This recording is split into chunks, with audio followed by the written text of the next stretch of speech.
گزرے وقت کا ایک قصہ ہے کہ ایک بادشاہ اپنے وزیر کے ساتھ سیر سپاٹے کر رہا تھا۔ اچانک اس کی نظر ایک مزدور پر پڑی جو زمین سے اینٹ پھینکتا اور وہ اینٹ ہوا میں قلابازیاں کھاتی ہوئی تیسری منزل پر پہنچتی۔ بادشاہ نے حیران ہو کر وزیر سے کہا، کیا وجہ ہے کہ اس کی زمین پر کھڑے ہو کر پھینکی ہوئی اینٹ تیسری منزل پر پہنچتی ہے؟ کیا یہ اتنا طاقتور ہے؟ وزیر نے بادشاہ سے عرض کیا کہ حضور، اس میں طاقت کے ساتھ ساتھ ایک اور عمل کار فرما ہے، اگر جان کی امان پاؤں تو عرض کروں؟ بادشاہ نے کہا، کہو کیا کہنا چاہتے ہو؟ وزیر نے کہا، بادشاہ سلامت، ضرور اس کی گھریلو زندگی بہت ہی اچھی گزر رہی ہے، اسے گھر کی طرف سے کوئی پریشانی لاحق نہیں ہے، اسی وجہ سے اس کی اینٹ تیسری منزل پر پہنچتی ہے۔ بادشاہ نے کہا کہ تحقیق کی جائے۔ وزیر نے کہا، جی حضور۔ دوسرے روز وزیر نے چند افراد کو تحقیق پر لگا دیا۔ ایک ہفتے کے بعد ان افراد نے جو رپورٹ پیش کی وہ اس طرح تھی: اس مزدور کی بیوی شام ہوتے ہی اپنے شوہر کے انتظار میں بیٹھی رہتی ہے۔ وہ جیسے ہی گھر میں قدم رکھتا ہے، اس کی بیوی نہانے کے لیے فوراً پانی کی بالٹی اور نئے کپڑے یعنی دھلے ہوئے کپڑے اور صاف کپڑے رکھتی ہے۔ مزدور جیسے ہی نہانے سے فارغ ہوتا ہے، اس کے لیے کھانا لگا دیتی ہے۔ کھانا کمال احتیاط سے پکاتی ہے۔ کھانے سے فارغ ہونے کے بعد لیٹنے کے لیے بستر لگا دیتی ہے۔ سونے سے پہلے اپنے شوہر کو پینے کے لیے دودھ دیتی ہے۔ کسی پریشانی کا ذکر نہیں کرتی اور صبر سے کام لیتی ہے۔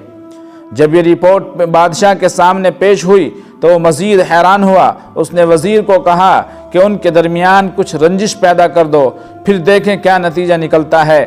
چنانچہ وزیر نے ایسا ہی کیا۔ وزیر نے کسی طریقے سے اس کی بیوی کے کانوں میں یہ خبر پہنچا دی کہ تمہارے شوہر کے چند دوسری عورتوں سے ناجائز تعلقات ہیں۔ بس پھر کیا تھا، شام کو مزدور جو ہی گھر پہنچا تو کیا دیکھتا ہے کہ نہ تو نہانے کے لیے پانی کی بالٹی ہے، نہ ہی کھانے کا انتظام ہے، نہ ہی سونے کے لیے بستر۔ اس نے بیوی سے وجہ پوچھی تو وہ لڑنے کو دوڑی۔ مزدور نے بہت صفائی پیش کی، لیکن بیوی تھی کہ میں نہ مانوں۔ غرض چند دن یہ قصہ یوں ہی چلتا رہا۔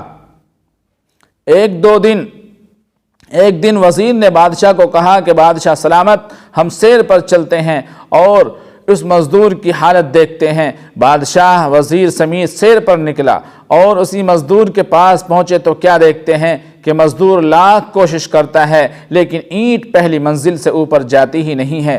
بادشاہ وزیر کی فہم و فراست کو مان گیا اور اسے یقین ہو گیا کہ اینٹ کو تیسری منزل پر طاقت نے نہیں بلکہ گھریلو خوشگوار زندگی نے پہنچایا تھا۔